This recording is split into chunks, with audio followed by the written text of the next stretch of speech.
신앙 고백 드리심으로 오후 예배 시작하겠습니다.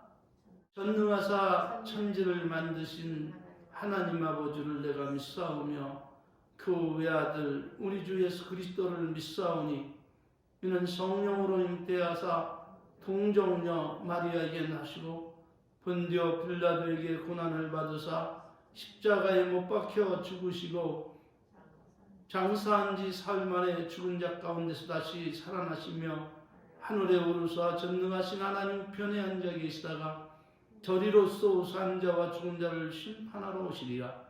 성령을 믿사오며 거룩한 교회와 성도가 서로 교통하는 것과 죄를 사하여 주시는 것과 몸이 다시 사는 것과 영원히 사는 것을 믿사옵나이다. 아멘. 하나님께서 오전에 이어서 우리에게 주신 말씀은 요한일서 1장 17절로 저가 빛 가운데 계신 것 같이 우리도 빛 가운데로 행하면 우리가 서로 사귐이 있고 그 아들 예수의 피가 우리의 모든 일을 깨끗게 하실 것이라.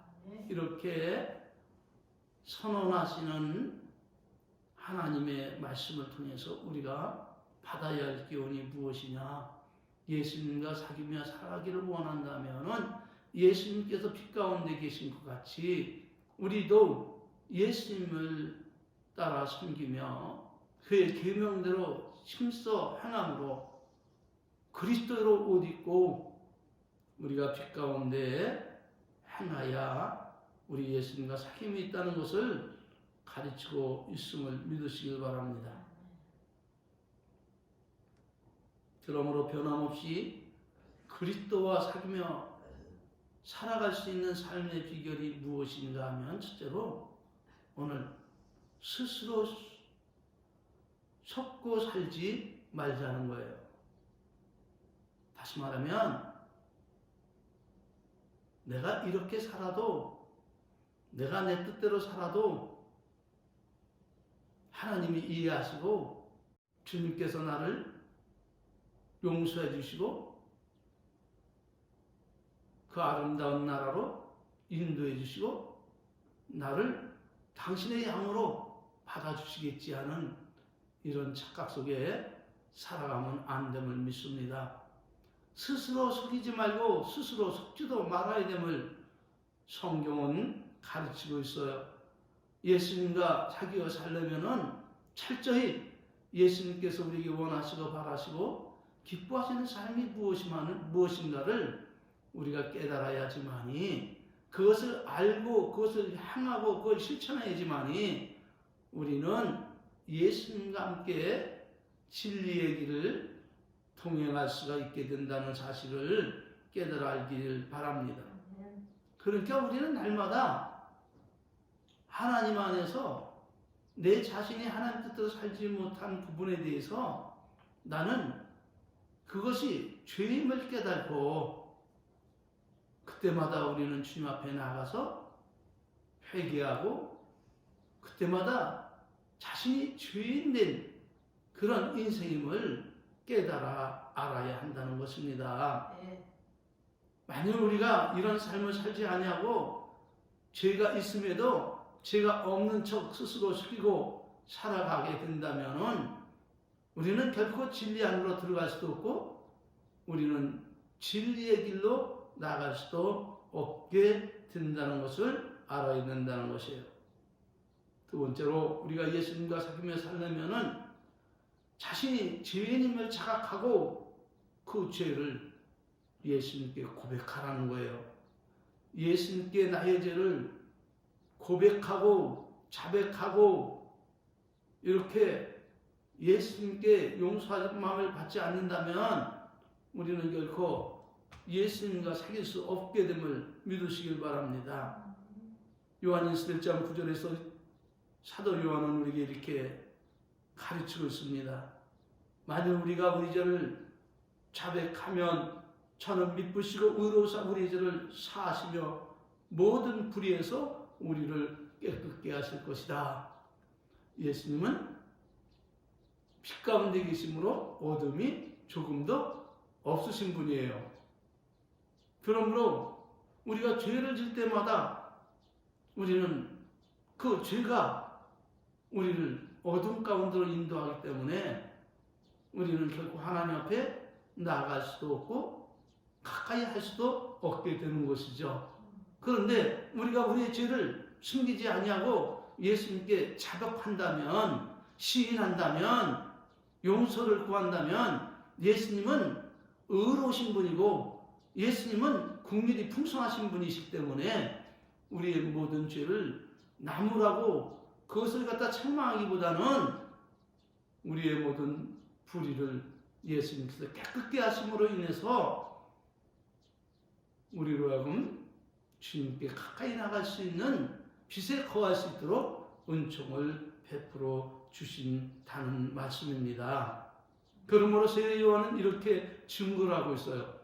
마태복음 3장 8절 12절에서 그러므로 회개에 합당한 열매를 맺고 속으로 아브라함이 우리의 조상이라 생각하지 말라. 왜냐하면 내가 아브라함의 아들이다, 내가 예수님의 자녀다 하는 것이 그것이 면죄부가 되든지 그것이 자기의 자랑이 되어서 그 우리가 죄를 지어도 그건 속죄하지 않는다 그런 말이죠. 그러므로 너희는 무슨 열매를 맺으라고요? 회개에 합당한 열매를 맺으라는 거예요. 회개에 합당한 열매를 맺지 아니하면 우리는 결코 하나님과 화목할 수 없음을, 하나님과 사귈 수 없음을 믿으시길 바랍니다. 의와 불의가 일치하지 않기 때문이에요. 죄와 선이 함께 할 수 없기 때문이에요. 그러니까 죄에 대해서 우리는 회개에 합당한 열매를 맺고 나는 아브라함의 자손이라는 이 자긍과 긍지를 버리라는 것이죠. 왜냐하면 하나님은 능히 돌들로도 아브라함의 자손이 되게 하실 수 있는 능력이 계시기 때문이라는 것이 어떤 쉽게 말하면 특권 의식을 버리라는 거예요. 스스로 속지 말라는 거예요. 내가 아브라함의 자손이기 때문에 하나님께서 나를 죄 가운데 있을 때도 받아주신다. 내가 예수 그리스도를 믿는 그리스찬이기 때문에 내 뜻대로 살며 내 마음대로 고집하고 죄와 불법을 행할지라도 예수님께서 그걸 묵인해 주시겠다. 그렇지 않아요. 결코 묵인해 주시지 아니함을 믿으시길 바랍니다. 주님께서는 우리의 모든 잘못 하나하나 다 그걸 지켜보시고 우리로 하여금 하나님께 나와서 죄를 자백하고 회개하기를 원하시는 거예요. 그래야 우리는 하나님과의 관계가 유지될 수 있기 때문입니다. 그러므로 세례 요한은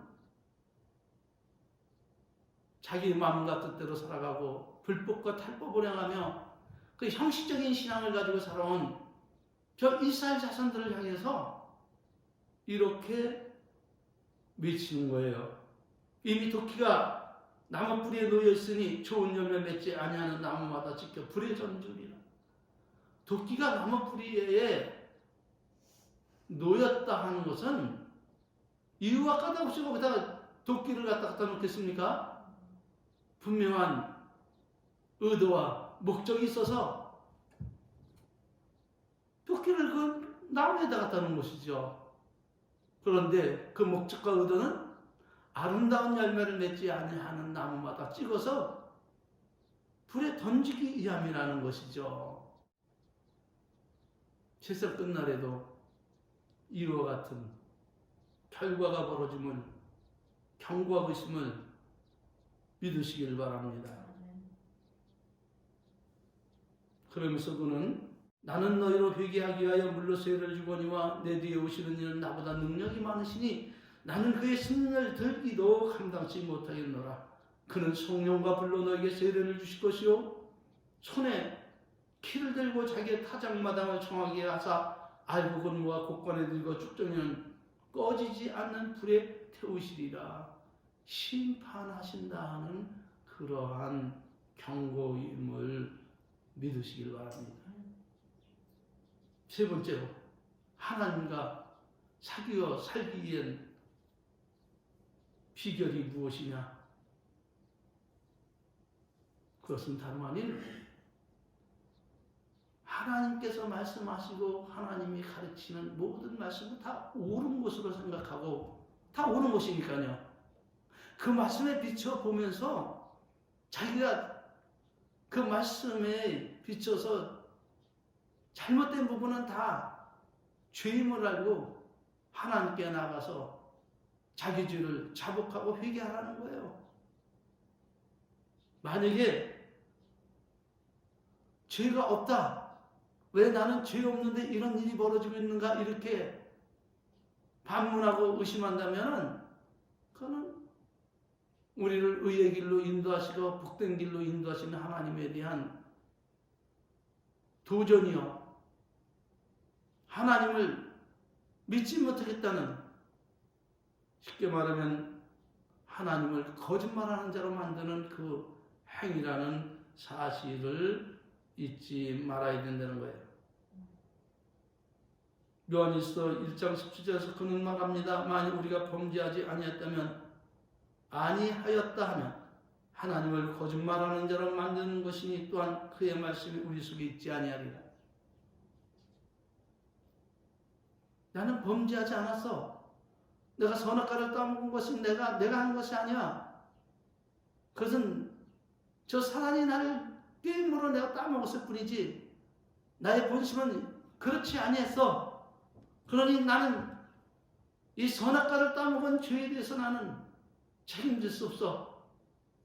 그거는 저 사탄이 책임을 져야 돼. 또는 저 사탄을 만든 하나님이 책임지셔야 돼. 이렇게 한다면 이게 말이 성립되는 거예요? 그렇지 않죠. 내가 불법을 행하고서 내가 잘못임을 시인하고 하나님 앞에 무릎 꿇고 고백하라는 그런 말이죠. 우리가 하나님 뜻대로 살지 못해서 하나님과 나의 사이가 불편해지고 죄인 되었으면 이거 인정하지 아니하고 그저 자기를 믿고 살아가게 된다면 결국은 누구와의 관계가 멀어져요? 하나님과의 관계는 멀어지고 하나님과의 교제는 끊어지고 하나님과의 사귐은 단절돼 버리고 마는 것이죠. 코로나가 장렬하는 이 시대에 성경을 보니까 하나님께서 그 모든 코로나의 이 모든 위험한 환경 속에서 지켜주시고 보호해주시겠다 그러네. 하나님께서 어렵고 힘들 때 근심하지 말고 걱정하지 말고 넌 내게 나와 부르짖으라고. 그럼 내가 알지 못하는 그거 비밀한 일을 내가 알려주고 내가 너를 그 모든 질국에서 건져주리다. 구하라 주실 것이고 찾아봐 그러면 찾게 될 것이고 문을 두드려봐 그러면 열릴 것이야. 믿고 구한 것은 다 받은 줄로 알라. 그러면 내가 그대로 시행하리라. 근데 그 약속대로 하나님께 구해보지만은 응답이 안 되는 거예요. 그러면 우리는 실망하고 하나님은 거짓말 하시는 분이야. 입으로는 실제 그렇게 말을 하지 않는다 할지라도 몸의 형실은 그렇게 받아들임으로 하나님을 더 이상 믿고 신뢰하며 구하고 바라고 기도하지 않게 되죠. 네, 기도해봤자 응답이 안 되니까요. 그럼 어떻게 되는 것입니까? 자기 힘으로 인생을 살아가려고 무던히 애쓰고 노력하고며 그 가운데서 교회 나와 하나님께 예배하는 것은 단지 종교생활로 인식을 하며 거기서 평안을 얻으려고 하는 것이죠. 다시 말하면 하나님은 분명히 창조세계에 우리와 함께 계시며 살아 역사하고 있음에도 불구하고 그 하나님을 살아 역사하는 하나님이 아니라 말 못하는 우상과 죽어 생명이 없는 저 이방 사람들이 믿는, 섬기는 우상과 같은 존재로 전락시킨다는 것이죠. 그러니까 우리가 하나님과 교제하며 사귀며 그 안에서 풍성한 은혜의 축복을 누리며 평안을 누리며 기뻐하며 즐거워하며 행복한 삶을 살기 위해서는 하나님을 거짓말하는 자로 만들지 말라는 거예요. 실상 하나님은 거짓말하신 분이 아닌데 우리가 그렇게 하나님을 거짓말하는 분으로 만든다 그런 말이죠. 우리의 불법과 우리의 잘못된 행동이 결국은 하나님을 불신하고 살아가니까, 믿지 않고 살아가니까 그분의 약속과 그분의 모든 축복은 다 이루어질 수 없는 거짓말로 다가올 수밖에 없게 된다는 것이죠. 그러므로 주님은 이사야 59장 1절 3절 말씀을 통해서 이렇게 말씀하십니다. 여호와의 손이 짧아서 구원을 못하는 것도 아니고 귀가 어두워서 듣지 못하심도 아니고 그 이유는 너희가 죄를 짐으로 너희의 죄악이 너희와 너희 하나님 사이를 가로막았고 너희 주가 그 얼굴을 가리워서 너희가 기도할지라도 듣지 않게 됨이니라. 이는 너희의 손이 피해 너희의 손가락이 죄악에 더러워졌으며 너희의 입은 거짓을 말하고 너희의 혀는 악독을 바라기 때문이라는 것이죠. 그렇기 때문에 죄는 나와 여러분이 껴안고 동고동락할 그런 우군이 아니라 이건 철저히 배격해야 할 적군임을 알고 이 죄를 멀리하시길 바랍니다. 그러므로 우리가 여기서 깨달아야 할 결론적인 것이 무엇이냐? 하나님과 사귐이 있으려면 하나님과 깊은 교제를 나누며 주님 안에서 주님이 주시는 기쁨과 은혜와 축복을 누리며 평안한, 건강한, 맑고 깨끗하고 투명한 이런 아름다운 삶을 살기를 원한다면 죄의 문제를 해결하라는 거예요. 다시 말씀을 드린다면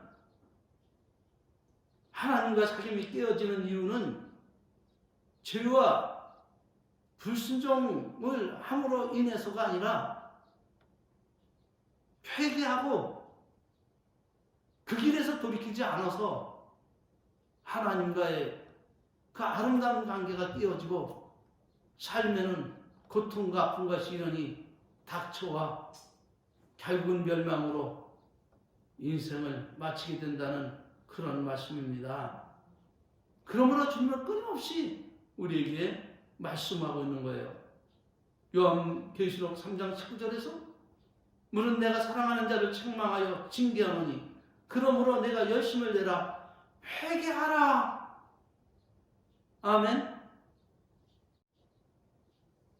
회개하라고요. 잘못된 것을.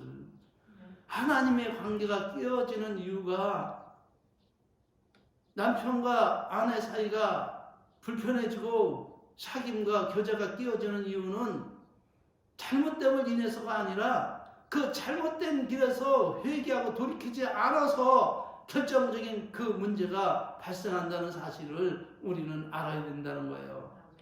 우리는 연약한 가운데 있기 때문에 때로는 하나님 뜻대로 살기를 원하지만 때로는 넘어지고 쓰러지고 때로는 죄를 짓습니다.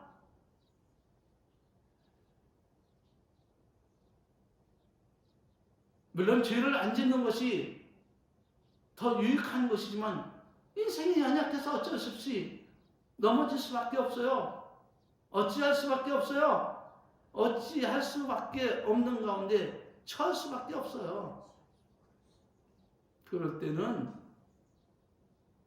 잘못된 죄에 대한 죄책감에 사로잡혀서 자기를 책망하기보다는 얼른 하나님 앞에 회개하고 자백하고 고백함으로 하나님의 은혜로 깨끗함을 받고 그 죄에서 구원을 받아서 해방되어 이전과 같이 하나님 안에 빛 가운데로 다니는 삶이 더 유익함을 믿으시길 바랍니다. 주님은 그것을 원하시는 거예요. 그러니까 회개하라죠. 왜 죄를 짓고 왜 그렇게 사냐고 책망하기보다는 회개하라는 거예요. 회개. 그러기 위해서는 자신이 죄인됨을 깨닫고 그 죄를 하나님께 가져 나와서 회개하고 자복하고 그 하나님의 은혜로 그 죄에서 구원을 받고 해방을 받아야 되는 거예요. 이럴 때 우리는 죄로 말미암아 찌든 욕망의 옷을 벗고 우리 주 하나님께서 베풀어 주시는 은혜의 은총의 의의 옷을 입고 주님과 함께 거룩한 길을 갈 수 있게 되어 결국은 영생으로 귀결됨을 믿으시길 바랍니다. 오늘도 사도 요한을 통해서 가르치시는 이 교훈을 마음 깊이 새기면서 날마다 주님과 사귀며 살아가시기를 주의 이름으로 축원합니다. 주님 같은 이들을 마치겠습니다. 하늘에 계신 우리 아버지여, 이름이 거룩히 여김을 받으시오며 나라에 임하옵시며 뜻이 하늘에서 이루는 것 같이 땅에서도 이루어지리이다. 오늘날 우리에게 일용할 양식을 주옵시고 우리가 우리에게 죄 지은 자를 사해준 것 같이 우리 죄를 사하여 주옵시고 우리를 시험에 들게 하지 마옵시며 다만 악에서 구하옵소서. 대견 나라와 권세와 영광이 아버지께 영원히 있사옵나이다. 아멘. 할렐루야. 모든 영광을 하나님께 올리겠습니다. 감사합니다.